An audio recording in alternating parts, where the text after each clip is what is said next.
sommes vendredi 13 septembre, ravi de vous retrouver sur la meilleure des télévisions. Mesdames et messieurs, bonsoir et bienvenue dans ce journal. Au sommaire, LG Electronic et Sport City Jamnajo signent un partenariat pour les droits de naming à de grandes arénas. Situation économique, l'inflation, la BCEAO maintient son taux directeur à 3,50%. C'était tout pour les sommaires. Bienvenue à tous.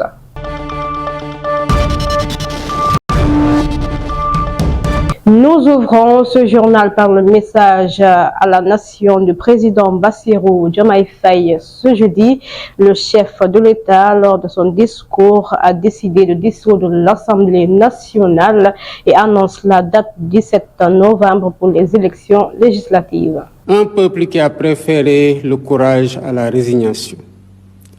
Cette confiance populaire m'honore et inspire la détermination de la politique de la nation de la loi portant code de transparence dans la gestion des finances publiques. Les résultats de l'audit soumis à ce jour à la Cour des comptes pour validation font ressortir une gestion publique empreinte de légèreté qui ont occasionné des dérapages volontairement cachés dans la gestion des finances publiques avec une évolution incontrôlée de la masse salariale, de la dette et des intérêts de la dette, une non-maîtrise des subventions et un dérapage dans les tirages sur les ressources extérieures. Les manquements notés ont entraîné une détérioration grave du cadre des finances publiques de notre pays. Le gouvernement, après échange avec les partenaires techniques et financiers et les autres partenaires, reviendra largement sur le sujet et le rapport approuvé par la Cour des comptes fera l'objet d'une publication. D'ores et déjà, je tiens à assurer que les responsabilités seront situées à tous les niveaux de la chaîne administrative et politique.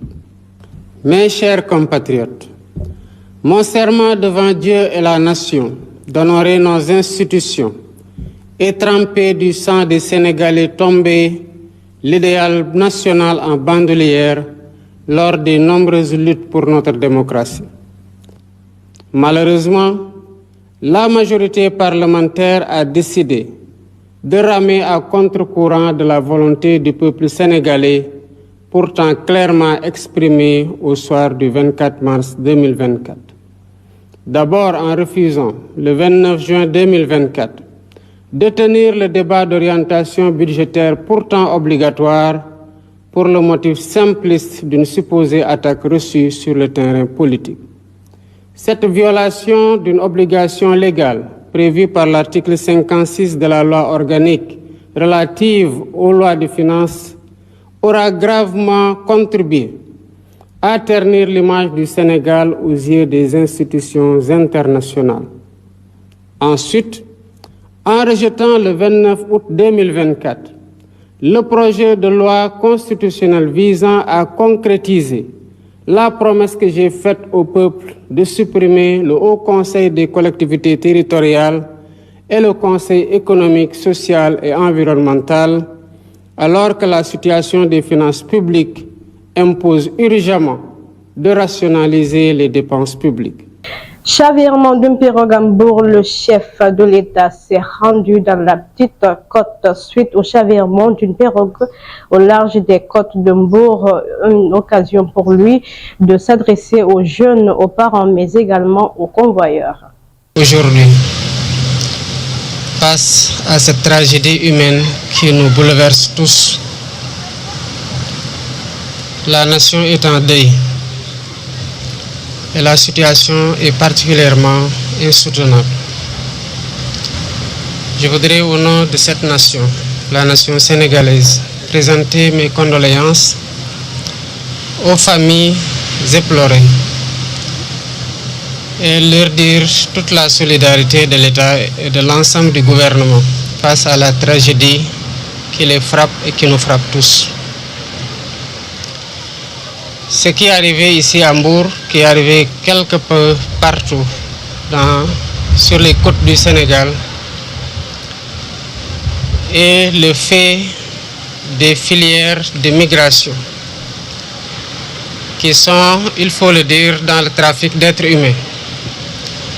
qui exploitent le désespoir de cette jeunesse et qui leur vendent le rêve d'un avenir meilleur.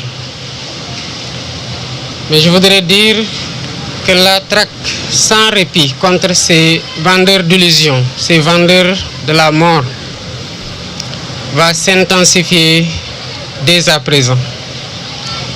Il y a quelques jours de cela, la semaine passée pour le dire, s'est clôturée une opération appelée Djoko, qui était conjointement menée pendant plus d'1 mois par la gendarmerie, la police et même l'armée qui est entrée dans la danse et qui a valu la mise en échec d'un projet migratoire de jeunes à hauteur de 690 jeunes qui ont été appréhendés au moment de leur départ. C'est pour dire que le gouvernement est en train de combattre le phénomène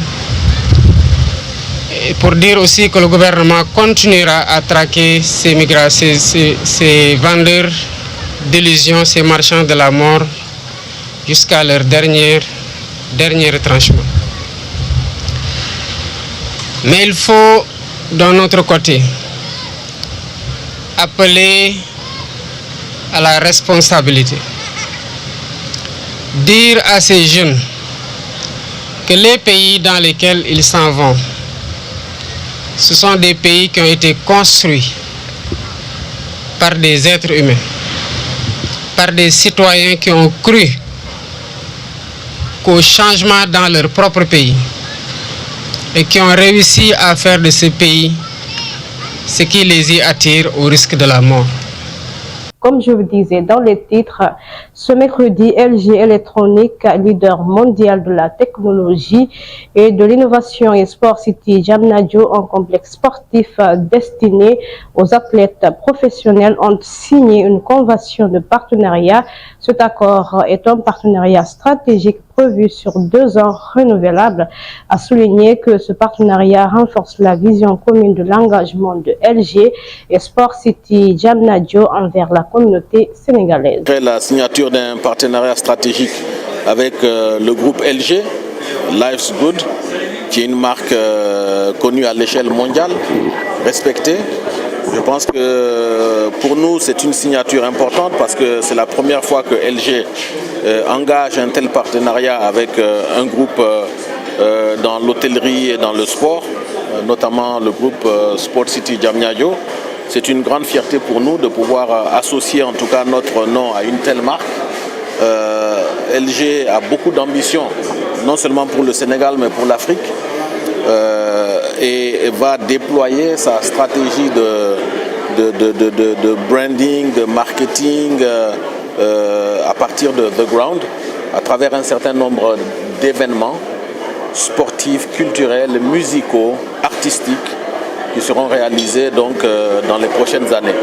C'est un partenariat qui est prévu dans un premier temps sur 2 ans et qui sera, à mon avis, renouvelé puisque nous espérons leur donner satisfaction et nous savons que leur expérience au Sénégal sera une expérience extrêmement positive. Alors ici nous sommes donc dans le complexe sportif The Ground. Comme vous avez pu le voir, c'est un complexe sport et loisirs avec 2 hôtels, un 4 Points by Sheraton de 5 étoiles, une résidence sportive AVO de 3 étoiles, mais aussi des terrains de foot, des terrains de basket, des terrains de tennis, une piscine olympique, un gymnase, des salles de combat.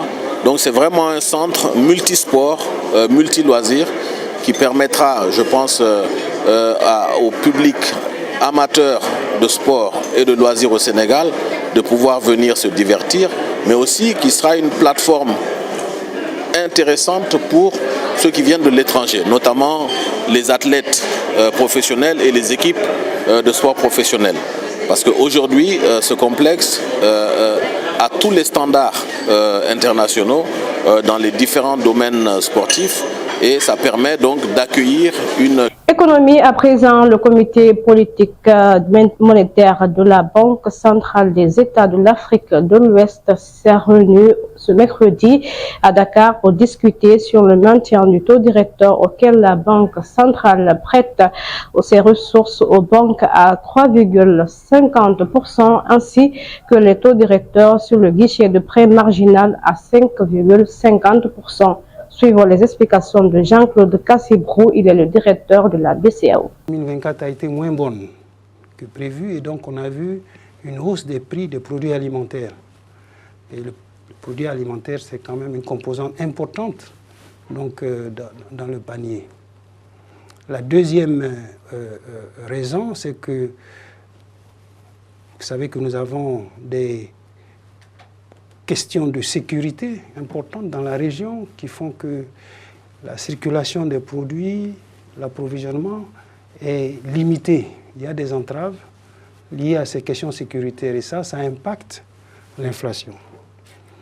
La troisième raison, c'est que nous avons eu, compte tenu des évolutions au plan international, les prix des produits alimentaires qui sont importés, parce que nous en importons beaucoup, donc qui sont importés, sont également à la hausse.